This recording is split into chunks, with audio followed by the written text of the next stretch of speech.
যে মানুষটা প্রবাসে থাকে এবং প্রতি মাসে আপনার জন্য টাকা পাঠাচ্ছে, তার কাছে জানতে পারবে পরিবার প্রিয়জনদের রেখে বিদেশের মাটিতে থাকাটা কতটা কষ্টদায়ক। প্রবাসী ভাইগুলো তাদের হাসিগুলো, তাদের কষ্টগুলো প্রকাশ করার মতো সঠিক একজন মানুষকে খুঁজে পায় না। নিজের মধ্যেই সবকিছু মাটি চাপা দিয়ে দেয়। কখনো জানতেও পারবেন না তার কষ্টের ইতিহাস।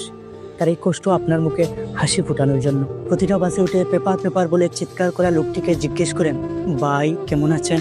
লোকটি হেসে জবাব দেবে, গরিবের আর ভালো থাকা। রাস্তার মোড়ে রিক্সা নিয়ে দাঁড়িয়ে থাকা মানুষটিকে জিজ্ঞেস করেন, মামা আপনার আয় রোজগার কেমন? মামা তখন হতাশার নিঃশ্বাস ছেড়ে দিয়ে বলবে, এই তো মামা আগের মতন, রোজগার অনেক কমে গেছে, অনেক কষ্ট করে সংসার চালাতে হয়।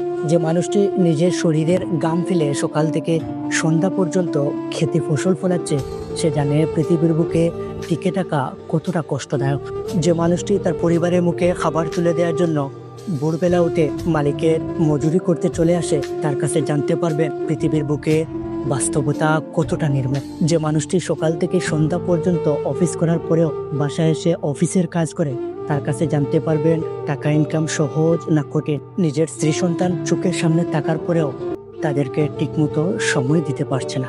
কিসের মুহে এই মানুষগুলো দিক দুগুনতে ছুটছে প্রতিনিয়ত? টাকা। হ্যাঁ, টাকার মুহে এরা সবাই ছুটতেছে। আজ আমি যুবক, কাল কি হব তার চিন্তা আজকেই এখান থেকে করতে হবে। কারণ বাস্তবতাকে যতটা সহজে চিন্তা করা যায় ততটা সহজ নয়, তবে নিজের কর্মগুণ দিয়ে সেটাকে সহজ করে নেওয়া যায়।